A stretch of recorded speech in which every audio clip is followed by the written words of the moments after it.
है आप लोग की ना मुझे जिम्मेदारी है।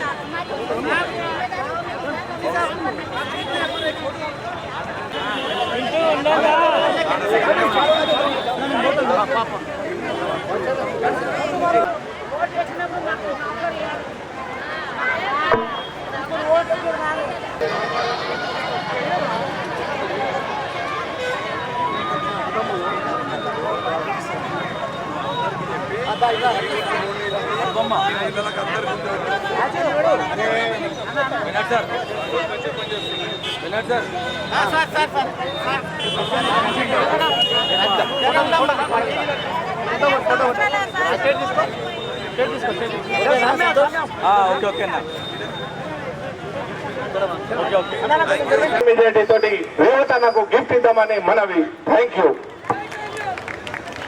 జై కాంగ్రెస్. ఓట్లు నడవడానికై కాంగ్రెస్ సిద్ధాంతం ఒక్కటే ప్రజలకు సేవ చేయడానికి ఒక మార్గం అని చెప్పి నమ్మి కాంగ్రెస్ పార్టీలో ఈ మధ్య కాలంలో చేరినటువంటి నా మిత్రుడు మిథున్ రెడ్డి గారిని మాట్లాడవలసిందిగా కోరుతా ఉన్నా. మన జితేందర్ రెడ్డి గారు తనయుడు. దోపిడీ రాజకీయం చూసినాం, కేసీఆర్ ప్రభుత్వం చూసినాం. ఏ విధంగా భూ కబ్జాలు ప్రశ్నించే గొంతులని ఏ విధంగా వాళ్ళు నొక్కి నొక్కి నొక్కి నొక్కి మన ఒక ఎమ్మెల్యే గారు ఈ యొక్క పాలమూరుని ఆ ఒక్క హింస రాజకీయంలోకి వెళ్ళి విముక్తి తెచ్చి మన కాంగ్రెస్ ప్రభుత్వాన్ని తెచ్చిండ్రు. నేను కూడా మొన్న పోటీ చేసిన, భారతీయ జనతా పార్టీ నుంచి పోటీ చేసిన. కానీ భారతీయ జనతా పార్టీలో ఈ యొక్క రాష్ట్రంలో ఉన్న నాయకులు ఏ ఒక్క కార్యకర్తను కానీ నాయకుని కానీ ఎదిగే ఒక అవకాశం ఇవ్వట్లేదు. ఆలోచన చేయాలా. ఎంతసేపు మన గుడిని పేరు పెట్టుకొని శ్రీరాముని పేరు పెట్టుకొని శ్రీరాముని రోడ్డు మీదకి తెచ్చి మనలో ఒక ఆలోచన చేస్తున్నారు. మన గుడి మనకున్నది, మన భక్తి మనకున్నది, మన గుండెల్లో మనకు దేవుడు ఉన్నాడు. కానీ దీనికి ప్రభుత్వానికి లింకు పెట్టి ముడిపెట్టి మనకి కన్ఫ్యూజ్ చేసే ప్రయత్నంలో వాళ్ళు చేస్తున్నారు. ఎంతసేపుగా మోడీ భజన చేస్తున్నారే తప్ప ప్రజల సంక్షేమం గురించి ఆలోచన చేస్తలేరు. ఈ రోజు రాష్ట్రంలో మీరందరి ఆశీర్వాదంతో మన పాలమూరు బిడ్డ రేవంత్ రెడ్డి గారు ముఖ్యమంత్రి అయినారు. రేవంత్ రెడ్డి అన్న మన ప్రాంత సంక్షేమం కోసం, ప్రాంత అభివృద్ధి కోసం. ఎందుకంటే ఈ రోజు 500 రూపాయలకు సిలిండర్ రావాలన్నా సీనన్ని ఇవ్వాలా, పెన్షన్లు రావాలన్నా సీనన్ని ఇవ్వాలా, మన పిల్లలకు ఉద్యోగాలు రావాలన్నా సీనన్ని ఇవ్వాలా. కాబట్టి మన పాలమూరు బిడ్డ రేవంత్ అన్నతో పాటు ఒక సైనికుడు సీనన్నయ్యి, ఇంకొక సైనికుడిని మన చెల్లా వంశీ చందర్ రెడ్డి గారిని 2వ నంబర్ పైన ఓటు వేసి, బాలెట్ బాక్స్ పైన 2వ నంబర్ పైన ఓటు వేసి ఘన విజయంతో మీరందరూ ఆశీర్వాదించాల్సిన అవసరం ఉన్నది. ఎందుకంటే మన ఒక గలమై మన ఒక ఇబ్బందులను పార్లమెంట్ లో లేవనెత్తే విధంగా వంశీ చందర్ ఒక మేధావి, చదువుకున్న వ్యక్తి. ఆ రకంగా మనం అందరం ముందరకు పోవాల్సిన అవసరం ఉంది. వేరే పార్టీ వాళ్ళని గెలిపిస్తే రోజుకు మనమందరం పోలింగ్ స్టేషన్ పోయినప్పుడు బాలెట్ బాక్స్ చూసిండ్రు కదా, 2వ నంబర్ పైన ఎట్లొత్తాలి, ఎత్తాలి. ఎట్లా మళ్ళీ ఎక్కువ మిషన్ ఖరాబ్ అవుతుంది. కాబట్టి అన్నని బంపర్ మెజార్టీతో గెలవాల్సిన అవసరం ఉన్నది. మనకు రావాల్సిన పనులు, మనకు కావాల్సిన డెవలప్మెంట్, మనకు కావాల్సిన అభివృద్ధి మనమంతరం మన చేతిలో పెట్టుకొని ముందరికెళ్దాము. ఈ విధంగా మనమంతా కాంగ్రెస్ పార్టీని బలపరిచే విధంగా పోరాటం చేద్దాం, పనిచేద్దాం. రేవంత్ అన్నకు అండగా ఉందామని చెప్పి కోరుకుంటూ ఈ అవకాశం ఇచ్చినందుకు ధన్యవాదాలు. ఈ దేశంలో బీజేపీలో ఉన్నటువంటి ఎంతో మంది నాయకుల పైన రేపు కేసులు ఉన్నాయి, శిక్షలు పడ్డాయి. అప్పుడు ఎందుకు నువ్వు మాట్లాడలేదు? ఒక మహిళా రైతులను రోడ్డు మీద బీజేపీ నాయకులు జీప్ ఎక్కించి తొక్కించినప్పుడు నువ్వెందుకు మాట్లాడలేదని వేదిక ప్రశ్నిస్తూ ఉంది. అదే రకంగా మణిపూర్లో ఒక సైనికుని భార్యను, దేశాన్ని రక్షించే సైనికుని భార్యను నగ్నంగా ఉరికిచ్చి చంపినప్పుడు నీ మహిళా తత్వం, నీ నాయకత్వం ఎక్కడ పోయింది? ఎందుకు మూగపోయినా ఆ రోజులు ప్రశ్నిస్తూ ఉంది వాళ్ళ మహబూబ్ నగర్ ప్రజలు. కనుక మిత్రులారా, ప్రజలారా అర్థం చేసుకోవాలి. మీరు వాళ్ళకు అవసరం ఉన్నప్పుడే మాట్లాడతారు ఇవన్నీ కూడా. వాళ్ళు ఏం మాట్లాడినా మణిపూర్లో కానీ, తర్వాత ఈ దేశానికి కీర్తి కిరీటం తెచ్చినటువంటి పైల్వాన్లు, అంటే పట్టుబట్టే ఆట రెజ్లర్స్ అంటారు. మన అమ్మాయిలు, మన ఈ మట్టి బిడ్డలు రెజ్లర్స్, ఎంతో మంది సువర్ణ పథకాలు తీసుకొచ్చినటువంటి ఆడపిల్లలు బీజేపీ నాయకుడు లైంగికంగా వేధిస్తే వాళ్ళు దాదాపు 3-4 నెలలు రోడ్డు మీదకి వచ్చి ధర్నాలు చేస్తే పట్టించుకోలేదు, ఒక్క మాట కూడా మాట్లాడలేదు మరి ఈ మహిళామణి, ఈ నాయకురాలు. కనుక మహిళలందరూ ఆలోచన చేయాలి. తనకు అవసరం వచ్చినప్పుడు, తనకు మంత్రి పదవి కావాలన్నప్పుడు, తనకు ఎంపీ కావాలన్నప్పుడు, తన ఎమ్మెల్యే కావాలన్నప్పుడే తనకి ఇవన్నీ జ్ఞాపకం వస్తాయి. ఇదంతా దేశంలో జరిగిన మహిళలపై జరిగినటువంటి అన్యాయం. ఇవాళ డీకే అరుణ గారు నివసించే గద్వాల్లో జరిగిన అన్యాయాన్ని ఈ సందర్భంగా మీకు అందరికీ తెలియదలుచుకున్నాం. గద్వాల్లో దుండగులు, దుర్మార్గులు, కామాంధులు ఆడపిల్లలను, పెళ్ళైన మహిళలను కూడా చూడకుండా ఏదో రకంగా ఫోన్లు మాట్లాడి అర్ధనగ్నంగా వాళ్ళు వీడియో కాలింగ్లు చేపించి దానికి ఒక పెద్ద కేసు అయింది గద్వాలో, న్యూడ్ కాల్స్ కేసు అని. అంత పెద్ద కేసు జరిగితే ఆ నేరస్తులను కాపాడే ప్రయత్నం చేసినటువంటి నాయకులు, నాయకురాలు ఇవాళ బీజేపీలో ఉన్నారని చెప్పి ఈ సందర్భంగా మీకు అందరికీ చెప్తా ఉన్నా. కనుక మిత్రులారా, బాగా జ్ఞాపకం పెట్టుకోండి. ఇవాళ ఇక్కడ ఉన్నటువంటి బీజేపీ అభ్యర్థి ఆ రకమైనటువంటి నీచమైనటువంటి రాజకీయాలు చేస్తూ తన అవసరం కొరకు, తన రాజకీయ అవసరం కొరకు అనేక పార్టీలు మారింది. ఇవాళ తెలుగుదేశం అయిపోయింది, సమాజ్వాదీ అయిపోయింది, కాంగ్రెస్ అయిపోయింది, ఇవాళ బీజేపీ రేపు ఏ పార్టీ తెలియదు. కానీ ఇక్కడ ఉన్నటువంటి 6 అడుగుల అందగాడు వంశీ చందన్న, మన రేవంత్ రెడ్డి గారు పంపినటువంటి బిడ్డ, మన అందరి తమ్ముడు, మన అన్న, మన బిడ్డగా మన ముందున్నాడు. పుట్టినప్పటి నుంచి విద్యార్థి దశలోని రాజకీయాల్లోకి వచ్చి కాంగ్రెస్ పార్టీలో ఆ రోజు జాయిన్ అయితే ఈ రోజు వరకు కూడా పార్టీ మారలేదు, భవిష్యత్తులో కూడా మారే ఆలోచన చెయ్యడు. కాంగ్రెస్ పార్టీలో పుట్టిన బిడ్డ, కాంగ్రెస్ పార్టీలో కలిసే బిడ్డ. కనుక మనం అందరం కూడా నీతిగా, నిజాయితీగా, నిక్కచ్చిగా రాజకీయాల్లోకి వచ్చినటువంటి వంశీ చంద్రెడ్డి గారిని అత్యధిక మెజార్టీతో గెలిపించి మనం ఈ ప్రాంత బిడ్డ అయినటువంటి మన ప్రియతమ ముఖ్యమంత్రి రేవంత్ రెడ్డి గారికి మనం బహుమతిగా ఇవ్వాలని చెప్పి ఈ సందర్భంగా మీకు అందరికీ మనవి చేస్తూ, మరి ఇక్కడ ఉన్నటువంటి మన శాసనసభ్యులు ఫ్రీ ట్రీట్మెంట్ వచ్చేది. జై కాంగ్రెస్.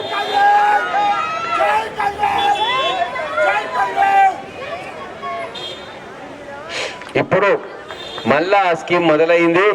ఎవరికైనా ఏదైనా పెద్ద రోగం వస్తే హైదరాబాద్ లో కూడా పెద్ద హాస్పిటల్లో ఉచితంగా వైద్యం చేయించుకునే అవకాశం మనకు కాంగ్రెస్ ప్రభుత్వం రేవంత్ రెడ్డి గారు ఇస్తా ఉన్నారు.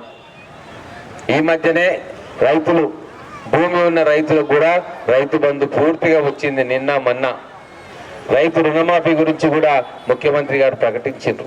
ఇంకొక గొప్ప విషయం నేను చెప్పేది ఏంటంటే, కేసీఆర్ గారు ముఖ్యమంత్రిగా ఉన్నప్పుడు ఆయన మహబూబ్ నగర్ ప్రాంతానికి ఏం అభివృద్ధి చేయలే, కానీ ఆయన పుట్టిన సిద్దిపేటకు, ఆయనను గెలిపించిన మెదక్ నియోజకవర్గ ప్రజలకు 50,000 కోట్ల రూపాయలను అక్కడికి తీసుకుపోయి అభివృద్ధి చేసిండు. మనకేం ఇయ్యలే మహబూబ్ నగర్కు. ఆయనను మనం ఎంపీగా గెలిపించుకున్నాం కేసీఆర్ను 2009లో. ఇప్పుడు 13వ తారీఖు ఎలక్షన్స్ వచ్చినాయమ్మా. మళ్ళా గతంలో అసెంబ్లీకి ఎలక్షన్ వస్తే మీరందరూ టీఆర్ఎస్ పార్టీని ఓడించిండ్రు. తెలివైన నిర్ణయం తీసుకొని కాంగ్రెస్ పార్టీని గెలిపించింది. మీరు నన్ను ఒక్కనే గెలిపేయలే.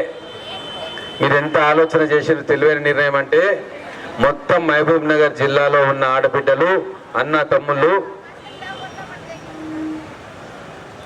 12 సీట్లల్లో కాంగ్రెస్ అభ్యర్థులను ఎమ్మెల్యేలుగా గెలిపిస్తే ఈ 12 మంది పోయి వాళ్ళ ఓటు మహబూబ్ నగర్ ముద్దుబిడ్డ రేవంత్ రెడ్డి గారిని ముఖ్యమంత్రి చేయనీకి ఆ ఓటు వేసిండ్రు. అంటే మీరందరూ కూడా ముఖ్యమంత్రి రేవంత్ రెడ్డి గారి కోసం ఓటు వేసిండ్రు. అందుకే ఆ అభిమానంతో మన పాలమూరు జిల్లాకు 75 సంవత్సరాల తర్వాత వచ్చిన అవకాశం, గతంలో ఎవ్వరున్నా కూడా చేయలేని అభివృద్ధిని మన ప్రాంతానికి చేయాలని చెప్పి ఆయన గట్టిగా కంకణం కట్టుకున్నాడు. ఎన్నో నెలలు కాలేదు ఇప్పుడు మనం అధికారంలోకి వచ్చి. డిసెంబర్ నెల 9వ తారీఖు ప్రమాణ స్వీకారం చేసినాం. డిసెంబర్ అంతా సర్దుకోనికే సరిపోయి, ఎవరిని పెట్టుకోవాలి, మంత్రివర్గంలో ఎవరు ఉండాలి, వీటన్నిటి చర్చ చేయనికే టైం అయిపోయింది. మనకు మిగిలింది ఎట్లా, జనవరి, ఫిబ్రవరి, మార్చ్ 3 నెలలు. ఏప్రిల్లో ఎన్నికల కోడ్ వచ్చింది. ఏమీ చేయలేని పరిస్థితి. కేవలం 3 నెలలే ఆయన అనేక పథకాలను ప్రారంభం చేసిండు. ఆర్టీసీలో ఉచిత బస్సు ప్రయాణం మహిళల కోసం ప్రారంభం చేసిండు. ఇప్పుడు 40 కోట్ల మంది ఆడబిడ్డలు ఆర్టీసీలో ప్రయాణం చేసిండ్రు. అలాగే మార్చి మాసంలో భద్రాచలంలో శ్రీరాముని సాక్షిగా సీతమ్మ సాక్షిగా ఆ రోజు అక్కడ ఇందిరమ్మ ఇండ్ల పథకాన్ని కూడా ప్రారంభోత్సవం చేసిండు. అది ప్రారంభోత్సవమైన 10-15 రోజులకే ఎలక్షన్ కోడ్ వచ్చింది. కాబట్టి మే 13వ తేదీ తర్వాత ఆ ఇందిరమ్మ ఇండ్ల పథకం మన అందరికీ కూడా వస్తాయి. ఎన్నొస్తాయో ఒక్కసారి మీకు లెక్క చెప్పాల్సిన అవసరం ఉంది. గతంలో 25 లక్షల ఇందిరమ్మ ఇండ్లను తెలంగాణలో కాంగ్రెస్ పార్టీ అధికారంలో ఉన్నప్పుడు కట్టించి ఇచ్చింది. కేసీఆర్ ఏమన్నాడు అవి చూసి, గంట ఇల్లు చిన్నగా ఉంటుంది కదా, డబుల్ బెడ్రూమ్ నేను కట్టిస్తే పెద్ద భవంతిలాగా ఉంటుందని చెప్తే అందరు కూడా నమ్మి మోసపోయి ఓట్లేసింది. ఒకసారి కాదు, 2 సార్లు కాదు, 10 సార్లు ఓటేసింది. ఇంజనీరింగ్ కాలేజీలు ఉన్నాయి, మెడికల్ కాలేజీలు ఉన్నాయి, అగ్రికల్చర్ కాలేజీలు ఉన్నాయి, వెటర్నరీ కాలేజీలు ఉన్నాయి, స్కిల్ డెవలప్మెంట్ సెంటర్లు ఉన్నాయి. ఇట్లా మన పిల్లలు ఏ చదువు చదవాలన్నా కూడా మహబూబ్ నగర్లోనే చదువుకునేటట్టు అటువంటి విద్యా సంస్థలన్నింటినీ కూడా తీసుకొస్తున్నాడు. మన మహబూబ్ నగర్ పట్టణాన్ని ఎడ్యుకేషనల్ హబ్గా తయారు చేయనీకే మన ముఖ్యమంత్రి గారు కంకణం కట్టుకున్నారు.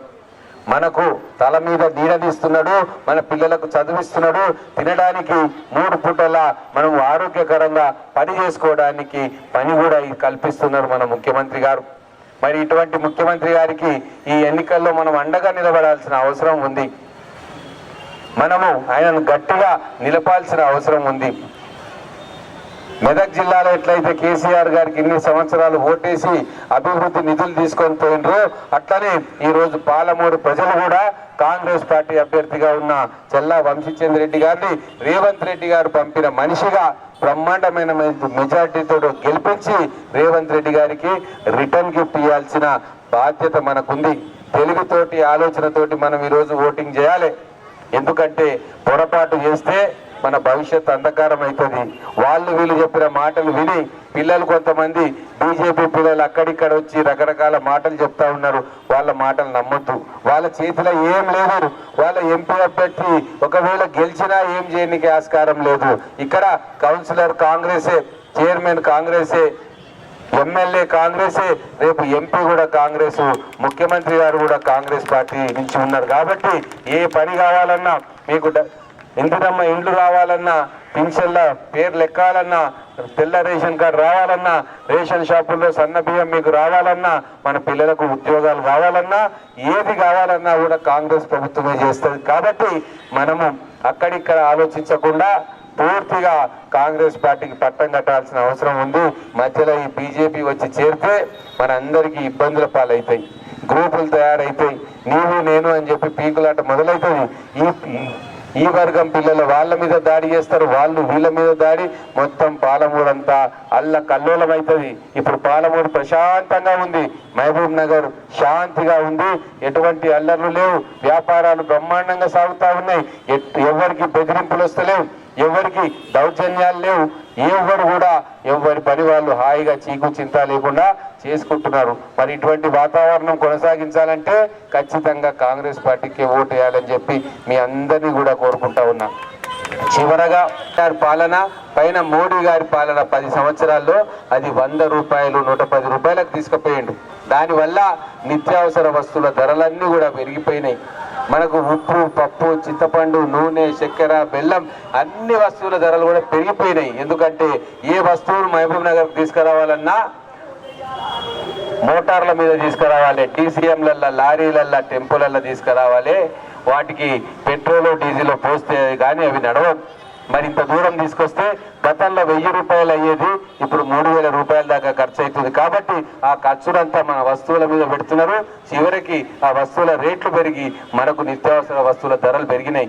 మళ్ళీ పొరపాటున ఆ పిల్లల మాటలో, కొంతమంది మాటలో విని బీజేపీకి ఇట్లా పొరపాటున ఓటు వేస్తే మన పెట్రోల్ ధరలు 200 రూపాయల దాకా పోయి మళ్ళీ ఇంకా నిత్యావసర వస్తువుల ధరలు ఆకాశం పైకి పోతాయన్న విషయాన్ని మీరు జాగ్రత్తగా ఆలోచన చేయాలని చెప్తా ఉన్నా. గ్యాస్ సిలిండర్ ధర కూడా పెంచారు. 400 రూపాయలు ఉండే కాంగ్రెస్ అధికారంలో ఉన్నప్పుడు కేంద్రంలో, ఇప్పుడు 1100 రూపాయలు చేస్తే మళ్ళీ మేము ఎన్నికల్లో మాట ఇచ్చి 500 రూపాయలకు ఇస్తామని చెప్పి ఆ మాట ఇప్పుడు నిలబెట్టుకుంటా ఉన్నాం. ఎలక్షన్లు అయిపోయిన తర్వాత వచ్చే ప్రతి గ్యాస్ సిలిండరు మీకు కేవలం 500 రూపాయలకే దొరుకుతుంది. ఆ మిగతా డబ్బులు ప్రభుత్వమే గ్యాస్ కంపెనీలకు కట్టబోతా ఉంది.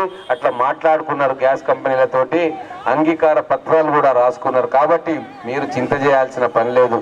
హాయిగా గుండె మీద చేసుకొని మీరు నిద్రపోవచ్చు. ఖచ్చితంగా రాబోయే రోజుల్లో పేద మధ్యతరగతి వర్గాలకు ప్రత్యేకమైన సంక్షేమ కార్యక్రమాలు ఇంటింటికి అందజేసే బాధ్యత మా కాంగ్రెస్ పార్టీ కార్యకర్తలు నాయకులు తీసుకుంటారు. కాబట్టి మీరందరూ కూడా ఈసారి కాంగ్రెస్కి మళ్ళొకసారి ఓటేయాలని చెప్పి కోరుకుంటా ఉన్నాం. మన ఇంటికి ఎవరన్నా వస్తే కడుపు నిండా భోజనం పెట్టి తర్వాత మాట ముచ్చట చెప్తారు. సగం భోజనం పెట్టరు, సగం ఆకలి తీర్చరు, పూర్తిగా భోజనం పెడతారు. అందుకే మిమ్మల్ని అడుగుతా ఉన్నా, ప్రభుత్వం ఈరోజు వచ్చింది.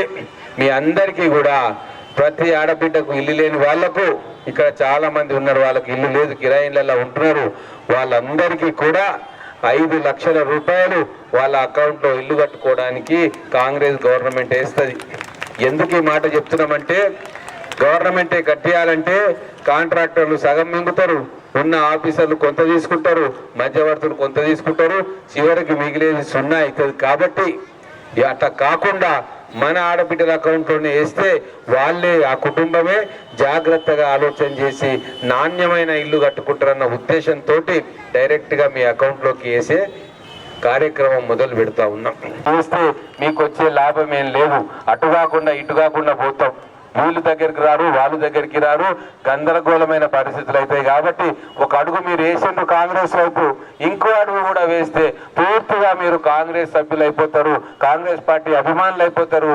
కాంగ్రెస్ ప్రభుత్వం కూడా మిమ్మల్ని కుటుంబ సభ్యులుగా భావించి అన్ని రకాల సంక్షేమ పథకాలను కూడా మీకు ఇయ్యనీకే గట్టి ప్రయత్నం చేసి ప్రతి ఒక్క ఇంటికి ఒక సంక్షేమ పథకాన్ని అందించే కార్యక్రమం మా కాంగ్రెస్ ప్రభుత్వం తీసుకుంటుందని తెలియజేసుకుంటూ, ఇప్పుడు మా ఎంపీ అభ్యర్థి గారు వచ్చారు కాబట్టి వారు కూడా మాట్లాడతారు. కాబట్టి మీ అందరితోటి ఇంత పెద్ద ఎత్తున వచ్చినందుకు ధన్యవాదాలు తెలుపుకుంటూ సెలవు తీసుకుంటా ఉన్నాను. జై కాంగ్రెస్. 300 కార్యకర్తలకు ఇచ్చుకున్నారు. అసలైన లబ్ధిదారులకు కేవలం 200-300 ఇచ్చిండు 10 ఏళ్లల్లా. అంటే సంవత్సరానికి 20 ఇండ్లు అట్లా ఇచ్చుకున్నారు. ఇయ్యలే ఇంకా చాలా అట్లా పెండింగ్లో ఉన్నాయి. కానీ మన ప్రభుత్వం వచ్చిన తర్వాత సంవత్సరానికి 4000 ఇందిరమ్మ ఇండ్లు కట్టుకోవడానికి 5 లక్షల రూపాయలు వాళ్ళకి ఇవ్వాలని నిర్ణయం తీసుకుంది. 4000 ఇండ్లు అంటే 5 సంవత్సరాలకు 20,000 ఇండ్లు మన మహబూబ్ నగర్ నియోజకవర్గానికి రాబోతా ఉన్నాయి. ఇల్లు లేని పేద బిడ్డలందరికీ కూడా మనకు ఇల్లు కట్టుకునే అవకాశాన్ని కాంగ్రెస్ పార్టీ ఇస్తా ఉంది. వచ్చిందా? మీకు అందరికీ పేరు పేరున నమస్కారాలు తెలియజేస్తున్నా. और इधर आए हुए मेरे माइनॉरिटी भाइयों और बहनों को सलाम अर्ज करता हूँ. మీరందరూ కూడా ఇంట్లలో మీ పనులు వదిలిపెట్టుకొని, మీ పిల్లలకు సంబంధించినటువంటి పనులు వదిలిపెట్టుకొని, కొంతమంది అయితే నేను చూస్తున్న చిన్న పిల్లలను కూడా ఎత్తుకొని వచ్చిండ్రు. కాంగ్రెస్ పార్టీ మీద ఉన్నటువంటి ప్రేమతో మీరందరూ ఇక్కడికి రావడం జరిగింది. మీకు మనస్ఫూర్తిగా మీ పనులు వదిలిపెట్టుకొని ఇక్కడికి ఈ సమావేశానికి వచ్చినందుకు మీకు అందరికీ కృతజ్ఞతలు తెలియజేసుకుంటున్నా. అమ్మ, నేను ఇవాళ కాంగ్రెస్ పార్టీ అభ్యర్థిగా సోనియా గాంధీ నన్ను పంపిస్తే, రాహుల్ గాంధీ గారు పంపిస్తే, రేవంత్ రెడ్డి గారు పంపిస్తే మీ ముందుకు రావడం జరిగింది. మే 13న ఎన్నిక జరగనుంది.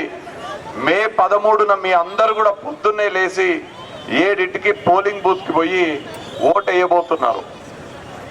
ఆ ఎన్నికలల్లో కాంగ్రెస్ పార్టీ అభ్యర్థిగా, చెయ్యి గుర్తు మీద పోటీ చేస్తున్నటువంటి అభ్యర్థిగా మీ ముందుకు వచ్చిన నేను ఇవాళ, ఇందాక ఎన్ఎం శ్రీనివాస్ రెడ్డి గారు మాట్లాడుతూ రాష్ట్ర ప్రభుత్వం నుంచి ఇక్కడ ఉన్నటువంటి మీ అందరికి వస్తున్నటువంటి పథకాల గురించి ఎన్ఎం శ్రీనివాస్ రెడ్డి గారు చాలా వివరంగా చెప్పిండ్రు.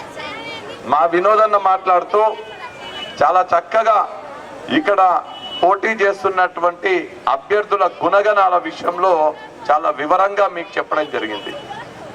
ఆ విషయాల్లోకి పోకుండా నేను మీకు, మీ మదిలో ఉండొచ్చు నీకెందుకు ఓటేయాలి మేమని. మస్తు మంది ఉన్నారు, నీకే ఎందుకు ఓటేయాలి మేమని. ఆ ప్రశ్నకు మాత్రమే సమాధానం చెప్పే ప్రయత్నం చేస్తాను నేను. మిగతావి పక్కన పెట్టి, ఎందుకంటే మీరు మళ్ళా మీరు ఇళ్ళకి పోవాలి, మీరు పిల్లలను చూసుకోవాలి, మీ పనులు చూసుకోవాలి, ఎక్కువసేపు మాట్లాడాలి. రేపు జరగబోయే ఎంపీ ఎలక్షన్లల్లా మీరు నాకు ఓటేస్తే నేను మహబూబ్ నగర్ ఎంపీగా మీ అందరి ఆశీర్వాదాలతో మహబూబ్ నగర్ ఎంపీగా గెలుస్తా. నేను మహబూబ్ నగర్ ఎంపీగా గెలిస్తే నాకు ఒక ఓటు వస్తుంది. ఆ ఓటు నేను ఢిల్లీలో వేస్తే రాహుల్ గాంధీ గారు ఏ వ్యక్తి అయితే మనకు తెలంగాణ ఇచ్చిండ్రో సోనియా గాంధీ గారి కొడుకు రాహుల్ గాంధీ ప్రధానమంత్రి అవుతారు. రాహుల్ గాంధీ ప్రధానమంత్రి అయితే రాహుల్ గాంధీ కాంగ్రెస్ పార్టీ మీకు ఇస్తున్నటువంటి హామీ ఏంటంటే దేశంలో ఉన్నటువంటి మహిళలందరికీ కూడా, అంటే ఇక్కడ ఉన్నటువంటి మీ అందరికీ ప్రతి ఇంట్లో ఒక మహిళకి ప్రతి నెల 8,500 రూపాయలు మీ అకౌంట్లో కేంద్ర ప్రభుత్వం మీ అకౌంట్లో వేస్తుంది. తప్పట్టు కొడితేనే వేస్తామమ్మా, లేకపోతే ఇయ్యము. తాళి మారేతో ఇదైతే పైసే నైతో నైదైతే మీ అందరి అకౌంట్ల ప్రతి నెల కేంద్ర ప్రభుత్వం 8,500 రూపాయలు వేస్తారు. అట్లనే ఆల్రెడీ రాష్ట్ర ప్రభుత్వం మీకు ఒక హామీ ఇచ్చింది. ఎన్నికల కోడ్ ఉంది కాబట్టి ఆ హామీ అమలు కాలేదు. ప్రతి మహిళకు 2,500 రూపాయలు మీ అకౌంట్లో వేసే పథకం రాష్ట్ర ప్రభుత్వం. అంటే రాహుల్ గాంధీ 8,500 పంపిస్తారు. బెనరన్న నిన్ను లెక్క అడుగుతా. ఇప్పుడు రాహుల్ గాంధీ 8,500 పంపిస్తాడు, రేవంత్ అన్న 2,500 పంపిస్తారు. 2 కలిపి ఎంత అవుతుంది? 11,000 హోరా. ఎంత అవుతుందమ్మా? ఇగో మా పిల్లగాళ్ళు ఎంత మంచిగా చదువుకుంటుంది చూడండి. పిల్లలు టక్కున చెప్తాను 11,000 అని. మీకు ప్రతి నెల రేపు కాంగ్రెస్ పార్టీ కేంద్రంలో అధికారంలోకి వస్తే మీకు అందరికీ ప్రతి నెల 11,000 రూపాయలు మీ అకౌంట్లో 1వ తారీఖున మీ అకౌంట్లో పడతాయి. ఒకవేళ అమ్మా ఎవరికన్నా 11,000 ఎక్కువ అనిపించింది అనుకోండి, మాకిస్తే మేము తీసుకుంటాము. అదొకటి. రెండవది, అంటే ఉపాధి హామీకి వెళ్ళరు కదా, ఇక్కడ మీరు ఎవరు పట్టణంలో ఉన్నారు కాబట్టి మీరు అందరు కూడా మీ పిల్లలను చదివించుకుంటారు. అమ్మా ఇక ఆ బాబు అయితే మంచిగా చదువుకుండు, నేను అడగంగానే 11,000 అని చెప్పిండు. మంచిగా చదివించుకుండ్రు కదా, కానీ ఉద్యోగాలు వచ్చినాయా మీ పిల్లలకి? వచ్చినాయా? మీరు అందరు అబద్ధాలు చెప్తుండ్రు. నాకు కేసీఆర్ ఇచ్చిండు కదా మా ఇంటికి ఒక ఉద్యోగం. కేసీఆర్ దియానా? అరే గర్కో ఏక్ నౌకరీ దియా. నరేంద్ర మోడీ సంవత్సరానికి 2 కోట్ల ఉద్యోగాలు ఇస్తున్నాడు. 10 ఏళ్లలో 20 కోట్ల ఉద్యోగాలు ఇచ్చిండు నరేంద్ర మోడీ. రాలే మీకు? రాలే కదా. ఇగో చూడండి, కేసీఆర్ మీకు ఇంటికి ఒక ఉద్యోగం అని మోసం చేసిండు. నరేంద్ర మోడీ సంవత్సరానికి 2 కోట్ల ఉద్యోగాలని మోసం చేసిండా? కానీ వాళ్ళు ఉద్యోగాలు ఇస్తారని మన పిల్లలని మనం కష్టపడి చదివించుకున్నాం కదా. మనము పేదోళ్ళం. మనం ఏం చేస్తాము, మనకు తిననీకే తిండి లేకపోయినా కష్టపడి అప్పో సొప్పో చేసి మన పిల్లల ఫీజులు కట్టి పిల్లలను చదివించుకుంటాం. ఎందుకంటే వాళ్ళు చదువుకుంటే ఉద్యోగాలు వస్తాయి, ఉద్యోగాలు వస్తే మనల్ని మంచిగా చూసుకుంటారనే ఉద్దేశంతో మన పిల్లలని చదివించుకుంటాం. మన పిల్లల్ని మనం కష్టపడి చదివించుకున్నాం, కానీ మనకేమో ఉద్యోగాలు రాలేదు. ఇవాళ మీ పేరేం పేరమ్మా? అంజమ్మ. నేను అంజమ్మని ఒక ప్రశ్న అడుగుతా. నీకు 1 కిలో బంగారం ఇస్తా అంజమ్మ. కిలో బంగారం ఇచ్చి నేను అడుగుతా, అంజమ్మ నీకు కిలో బంగారం కావాలనా, నీ పిల్లలకి ఉద్యోగం కావాలనా అని అడుగుతా. ఉద్యోగమే కావాలనా? మీకు అందరికి అంతేనా? మీకు ఎవరికన్నా బంగారం కావాలనా, ఉద్యోగం కావాలనా? आपको किलो सोना चाहिए, आपका बेटे को नौकरी चाहिए ना. అందుకే బంగారం కన్నా కూడా మన పిల్లల భవిష్యత్తు ముఖ్యము. మన పిల్లలకు ఉద్యోగాలు కావాలి కాబట్టి రాహుల్ గాంధీ వాళ్ళ కాంగ్రెస్ పార్టీ హామీ ఇస్తుంది. మీకు కేంద్రంలో కాంగ్రెస్ పార్టీ అధికారంలోకి వస్తే, అంటే మీరు నా చేయి గుర్తు కోటేస్తే, నేను ఎంపీ అయితే, నేను రాహుల్ గాంధీ కోటేస్తే, రాహుల్ గాంధీ ప్రధానమంత్రి అయితే, మీకు అందరి పిల్లలకు, అంజమ్మ పిల్లలకు, ఇక్కడ ఉన్నటువంటి ప్రతి ఒక్కరి పిల్లలకు, యువకులకు, చదువుకున్న వాళ్ళందరికీ సంవత్సరానికి 1,00,000 రూపాయల జీతం వచ్చే ఉద్యోగము కాంగ్రెస్ ప్రభుత్వం ఇస్తుంది. ఇగో చాలా మంది చదువుకున్న పిల్లలు కూడా ఇక్కడ కనిపిస్తున్నారు నాకు. మీకు అందరికీ కూడా 1,00,000 రూపాయల ఉద్యోగం ఇచ్చే బాధ్యత ప్రవీణ్ నీకు కూడా వస్తుంది. కావాలంటే లక్ష రూపాయల ఉద్యోగం ఇచ్చే బాధ్యత కాంగ్రెస్ ప్రభుత్వం తీసుకుంటుందని ఈ సందర్భంగా మీకు తెలియజేస్తుంది. ఇగో అమ్మలు చెప్తున్నారు ఉద్యోగం వస్తుందని, పిల్లలు ఉద్యమంలో పిల్లలు చచ్చిపోయిందనే మాట చెప్తున్నారు. కాబట్టి మీరందరూ కూడా మీ పిల్లలకు ₹1,00,000 ఉద్యోగం రావాలన్నా, మీకందరికి మీ అకౌంట్లలో నెలకు ₹11,000 మీ అకౌంట్లో రావాలన్నా, ఇల్లు లేని పేదవాళ్లకు ₹5,00,000 ఇందిరమ్మ ఇల్లు రావాలన్నా, మీకందరికి కొత్త తెల్ల రేషన్ కార్డులు, మీకందరికి పెన్షన్లు రావాలన్నా, మీ పిల్లలకు మంచి చదువులు రావాలన్నా, ఈ పథకాలన్నీ రావాలంటే మీరు చేయి గుర్తు కోటేయాలి, కాంగ్రెస్ పార్టీని గెలిపియాలి. అదే కాదు, మీకందరికి బంగారం అంటే ఇష్టం కదా. రేటు పెరిగిందా? బంగారం రేటు పెరిగిందా? రేటు తగ్గియాలన్నా బంగారం రేటు, పెట్రోలు, డీజిల్, ఉప్పు, పప్పు, చింతపండు, కారము అన్ని రేట్లు తగ్గాలంటే కూడా కాంగ్రెస్ పార్టీ వస్తేనే తగ్గుతాయి. తర్వాత ఇంకొక లాస్ట్ ప్రశ్న అడిగి నేను పోతా, మీరు కూడా ఇంటికి పోదురు.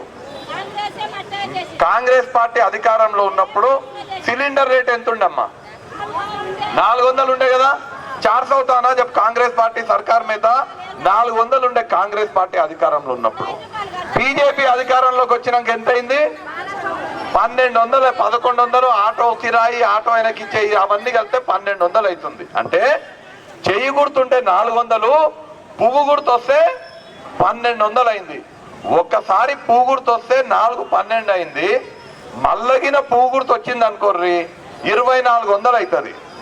కానీ కాంగ్రెస్ పార్టీకి మీరు మన ఓటేసినందుకు రేవంత్ అన్న, మా ఆడబిడ్డలు ఇబ్బంది పడకూడదు, 1200 సిలిండర్ అంటే ఇబ్బంది అవుతుంది, నేను 500కే ఇస్తా అని 500కు సిలిండర్ ఇచ్చే పథకాన్ని రేవంత్ అన్న ప్రారంభించిండు.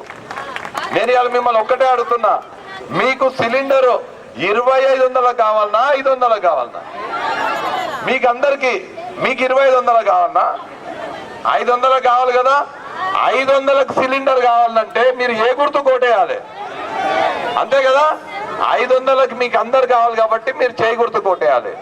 ఈడ ఎవరికన్నా 2500 కావాలన్నా? కావాలమ్మా ఎవరికన్నా 2500కి? ఎవరికన్నా 2500 కావాలంటే మీరు పువ్వు గుర్తుకేసుకోవచ్చు. కానీ 500 కావాలన్నారు, అందరికి 500 కావాలి కదా. అవునా? సో మీరు అందరు కూడా చేయి గుర్తు కోటేసి నన్ను గెలిపించాల్సిందిగా కోరుతున్నా. నేను చివరగా మిమ్మల్ని అందరూ ఒకటే కోరుతున్నా, మీరందరూ కూడా నన్ను ఒక కాంగ్రెస్ పార్టీ అభ్యర్థిగానో, ఎంపీగా పోటీ చేస్తున్నటువంటి అభ్యర్థిగానో కాకుండా మీ సొంత బిడ్డగా నన్ను చూడండి అమ్మా. మీ అన్నగానో మీ తమ్ముడిగానో చూసి నన్ను మీ కుటుంబ సభ్యునిగా అనుకొని మీరు రానున్న ఎన్నికలల్లా నా సీరియల్ నెంబర్ 2, ఎంతో నెంబరు, రైతు రుణమాఫీ 2 లక్షలు అవుతుంది కదా. ఇగో నా సీరియల్ నెంబర్ 2 బ్యాలెట్ బాక్స్ మీద, సీరియల్ నెంబర్ 2 దగ్గర నా గుర్తుంటది, చేయి గుర్తుంటది, నా బొమ్మ కూడా ఉంటది పక్కన. ఒక్కసారి నన్ను మంచిగా చూడండి, మళ్ళా కన్ఫ్యూజ్ కాకుండా.